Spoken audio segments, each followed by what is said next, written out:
Hi. Let's say that you have to draft a notice received by your client under Section 143(2), RW 142(1) of the Income Tax Act. Now, these sections pertain to scrutiny and assessment. Your client is a manufacturing firm, an LLP called Godware India, which manufactures thermowares and bottles. The partners of the firm are three brothers, Viz, Brahma, Vishnu, Mahesh, and their wives or sons together hold the entire partnership stake. The fourth brother, Shiva, along with his wife Parvati, controls the entire shareholding of a UK entity, Trinity Moulds Limited. Now, Godware made purchases by sourcing about 15% of their molds for their bottles from Trinity in UK, amounting to £1 million or approximately 10 crores. Both the entities are controlled by members of the same larger family. Both the entities are closely related. Godware India has filed the return of income on 31st of April 2022, declaring total income of 30 crores. The said return of income was processed and selected for limited scrutiny by the Income Tax Department.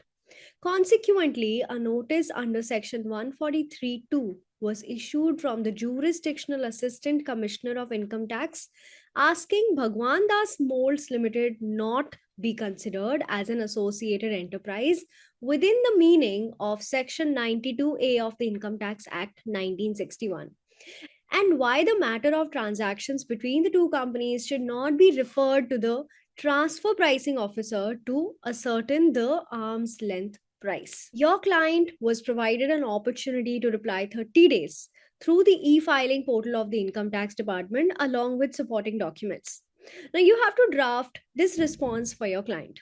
These kinds of notices are frequently issued by tax authorities. Now let's look at the background of transfer pricing.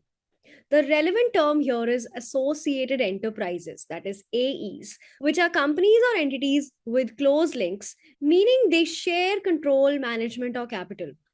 This becomes important in transfer pricing, which ensures fair pricing for transactions between AEs to avoid shifting profits and unfair taxation. Transfer pricing rules prevent this by requiring AEs to price transactions like they would with any independent company. Arm's length principle is Indian law requires AEs to follow the arm's length principle, meaning transactions should be priced similar to those between unrelated parties. The Income Tax Act defines various scenarios where companies are considered AEs, like shared ownership, control, or loans. AEs must prepare transfer pricing documentation showing they comply with arm's length principles. Non compliance can lead to penalties. If transfer pricing regulations are attracted, the client will have to maintain additional documentation. The tax authority has asked to explain why these are not attracted. Now, how can you go about drafting the response? Let us learn how to draft the response. So, the prompt we are giving here is, let me read out the prompt. You are an expert in tax litigation and international taxation. I have received a notice under Section 143(2), read with Section 142(1) of the Income Tax Act 1961 on behalf of my client, an LLP named Godware India, regarding transactions with a UK-based related party, Trinity Moulds Limited. The department suspects that the two entities are associated enterprises AEs under Section 92A and wants to know why this matter should not be referred to the transfer pricing officer. I need your help drafting a formal reply to this notice, which must include legal arguments, facts, and references to applicable laws and judgments. But before you draft, please ask me any questions you need about facts, ownership, shareholding structure, transactions, etc., to ensure the response is accurate and tailored. Then, based on my answers, prepare a complete professional reply letter that includes formal letter format on client's behalf, recap of the facts, legal reasoning showing why Godware and Trinity are not associated enterprises under Section 92A, citations of relevant provisions and legal precedents where applicable, conclusion defending the client's case, mention of annexed supporting documents. The tone should be formal, precise, and aligned with the professional tax litigation standards.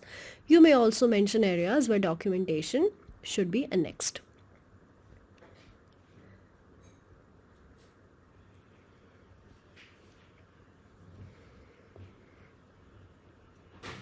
Now ChatGPT is asking me a few questions for clarification. Who are the partners? Who are the shareholders? Any common partners, directors, employees? Does either entity have control or influence on the business decisions, voting rights, capital participation, nature of transactions? All these questions. Now, I had created the answers to all the questions. I will simply paste all the answers. The answers to ownership questions.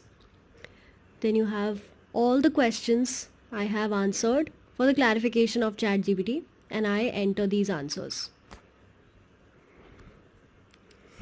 Now, as I have put all the answers to the questions asked by ChatGPT, I have got a draft response here.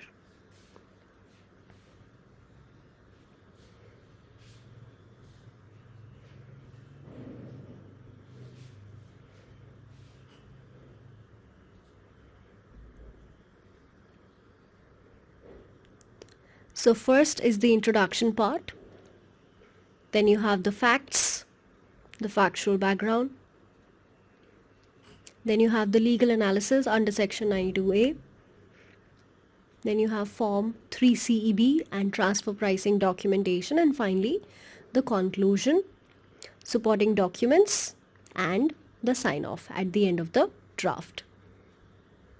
We are annexing documents evidencing the facts averred above, along with copies of judgment quoted for your kind perusal.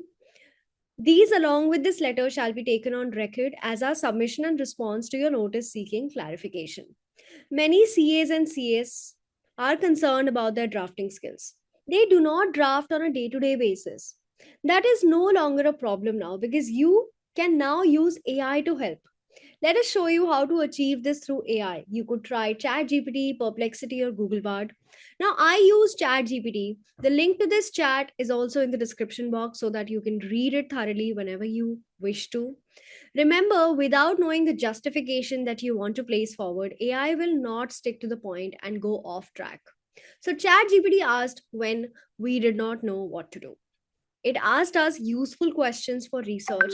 And this is why, if you know international tax, transfer pricing, tax litigation, and you also learn how to use AI, you can definitely nail it. There are many other things you can use AI for, and here is a list of the top 10 that we identified. Let me read out the list for you. First is drafting appeals before CIT, GST Commissioner, ITAT, CESTAT, and CLAT, Anti Profiteering Authority against orders of lower authorities. Second, preparing notes of arguments and paper book for appeals proceedings. Third, draft various kinds of petitions before NCLTs. Fourth is preparing applications before the authority for advance rulings.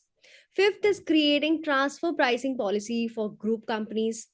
Sixth is preparing high quality advisory opinions for your clients based on your knowledge of international tax and transfer pricing.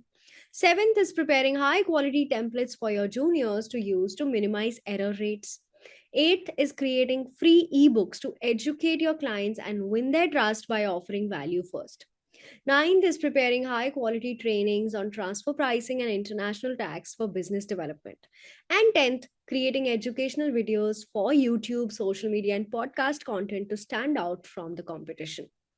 If you can do this, you can absolutely scale up your practice 3x to 5x more, get high paying clients, and even get jobs in Big Four and MNCs. Do you know how to do all of these things? Would you like to learn more about how to use AI to build your practice? We are running a 3-day live free bootcamp. Join us. I'll see you there. The registration link is in the description box. Register now.